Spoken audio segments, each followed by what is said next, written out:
Breaking news చూస్తున్నారు. తెలంగాణ కొత్త గవర్నర్గా జిష్ణుదేవ్ శర్మను నియమించింది భారత ప్రభుత్వం. అవును, రాష్ట్రపతి కొద్దిసేపటి క్రితం ఉత్తర్వులు జారీ చేశారు. ప్రస్తుత గవర్నర్ రాధాకృష్ణన్ మహారాష్ట్రకు బదిలీ అయ్యారు. ఇక 10 రాష్ట్రాలకు కొత్త గవర్నర్ను నియమించారు రాష్ట్రపతి ద్రౌపది ముర్ము. శనివారం రాత్రి రాష్ట్రపతి ఉత్తర్వులు విడుదల చేశారు. జిష్ణుదేవ్ శర్మ త్రిపుర రాజకుటుంబానికి చెందిన వ్యక్తి. త్రిపుర 2 ఉప ముఖ్యమంత్రిగా పనిచేశారు. జిష్ణుదేవ్ శర్మ 1990లో బీజేపీలో చేరారు ఆయన. దానికి సంబంధించిన బ్రేకింగ్ న్యూస్ చూస్తున్నారు. తెలంగాణ కొత్త గవర్నర్గా జిష్ణుదేవ్ శర్మను నియమించారు రాష్ట్రపతి ద్రౌపది ముర్ము. ప్రస్తుత గవర్నర్ రాధాకృష్ణన్ మహారాష్ట్రకు బదిలీ అయ్యారు. 10 రాష్ట్రాలకు కొత్త గవర్నర్లను నియమించారు రాష్ట్రపతి. శనివారం రాత్రి రాష్ట్రపతి ఉత్తర్వులు విడుదల చేశారు. జిష్ణుదేవ్ శర్మ త్రిపుర రాజకుటుంబానికి చెందిన వ్యక్తి. త్రిపుర 2 ఉప ముఖ్యమంత్రిగా పనిచేశారు జిష్ణుదేవ్ శర్మ. దానికి సంబంధించిన బ్రేకింగ్ న్యూస్ చూస్తున్నాం. 1990లో బీజేపీలో చేరారు ఆయన.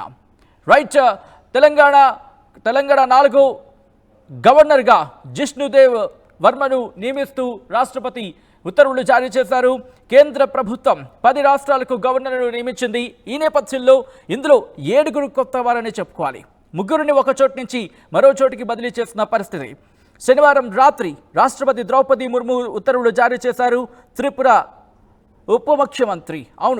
మాజీ ఉప ముఖ్యమంత్రి జిష్ణుదేవ్ వర్మను నియమించారు రాష్ట్రపతి ద్రౌపది ముర్ము. దానికి సంబంధించిన బ్రేకింగ్ న్యూస్ చూస్తున్నారు. శనివారం రాత్రి రాష్ట్రపతి ద్రౌపది ముర్ము ఉత్తర్వులు జారీ చేశారు. తెలంగాణ గవర్నర్గా త్రిపుర మాజీ ఉప ముఖ్యమంత్రి జిష్ణుదేవ్ వర్మను నియమించారు. ఆమె 1957 ఆగస్టు 15న జన్మించారు ఆయన. త్రిపుర 2 ఉప ముఖ్యమంత్రిగా 2018 నుంచి 2023 వరకు కూడా పనిచేశారు. బ్యాడ్మింటన్ అసోసియేషన్ ఆఫ్ ఇండియా అధ్యక్షుడిగాను సేవలందించారు. ఆయన త్రిపుర రాజకుటుంబానికి చెందిన వ్యక్తి. అంతేకాదు, రామ జన్మభూమికి సంబంధించి రామ జన్మభూమి విషయంలో కూడా ఆయన ఆ ఉద్యమంలో పాల్గొన్నారు. 1990 సందర్భంలో బీజేపీలో చేరారు. తెలంగాణ భారతీయ జనతా పార్టీకి సంబంధించి ఇంద్రసేనారెడ్డి త్రిపుర గవర్నర్గా నియమితులు కాగా, ఆ రాష్ట్రానికి చెందిన వ్యక్తి తెలంగాణ గవర్నర్గా ఇప్పుడు ఇక్కడికి వచ్చిన పరిస్థితి మనం చూస్తున్నాం. జార్ఖండ్ గవర్నర్గా పనిచేస్తూ తెలంగాణ గవర్నర్గా అదనపు బాధ్యతలు నిర్వహిస్తున్నారు. ప్రస్తుతం ఉన్న గవర్నర్ సిపి రాధాకృష్ణన్. ఆయన కేంద్ర ప్రభుత్వం ఆయనను మహారాష్ట్రకు బదిలీ చేసింది. ప్రస్తుతం ఈ స్థానంలో ఉన్న రమేష్ బైస్ను అక్కడి నుంచి తప్పించింది. దానికి సంబంధించి బ్రేకింగ్ న్యూస్ చూస్తున్నాం. ఇక రాజస్థాన్ గవర్నర్గా మహారాష్ట్ర మాజీ స్పీకర్ హరిబాబు కిషన్ రావ్ బాగ్డేని నియమించింది. ఈ స్థానంలో సీనియర్ నేత కల్రాజు మిశ్రాను తప్పించింది. ఇక అంతేకాదు, బరేలీ నుంచి 1989 నుంచి వరుసగా, అంటే 2009 నుంచి 2014 ఆ సమయానికి కాస్త మినహాయిస్తే కనుక 2019 వరకు గెలుపొందుతూ వచ్చిన యూపీకి చెందిన కేంద్ర మాజీ మంత్రి సంతోష్ కుమార్ గంగ్వార్ను కూడా జార్ఖండ్ గవర్నర్గా నియమించింది. దాంతోపాటు అనేక మందిని చెప్పుకోవాలి. రాజస్థాన్ భారతీయ జనతా పార్టీ సీనియర్ నాయకుడు ఓం ప్రకాష్ మాథర్ను కూడా సిక్కిం గవర్నర్గా నియమించింది. ఇక్కడ లక్ష్మణ్ ప్రసాద్ ఆచార్య అస్సాం గవర్నర్గా బదిలీ అయ్యారు. మణిపూర్కి సంబంధించి గవర్నర్గా అదనపు బాధ్యతలు కూడా అప్పగించారు. ప్రస్తుతం మణిపూర్ గవర్నర్గా ఉన్నారు అనసూయ, తప్పించడం జరిగింది. ఇక అంతేకాదు, కర్ణాటక మాజీ మంత్రి సిహెచ్ విజయశంకర్ను మేఘాలయ గవర్నర్గా నియమించారు.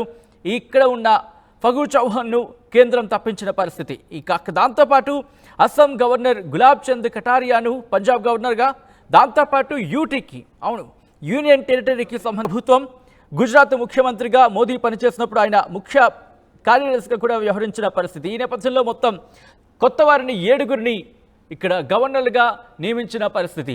తెలంగాణకు కొత్త గవర్నర్ను నియమించారు రాష్ట్రపతి ద్రౌపది ముర్ము. దానికి సంబంధించిన బ్రేకింగ్ న్యూస్ చూస్తున్నారు.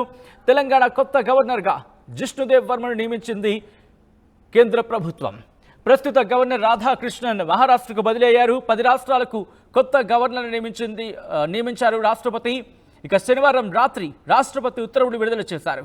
జిష్ణుదేవ్ శర్మ త్రిపుర రాజకుటుంబానికి చెందిన వ్యక్తి. త్రిపుర 2 ఉప ముఖ్యమంత్రిగా పనిచేశారు ఆయన. 1990లో బీజేపీలో చేరారు జిష్ణుదేవ్.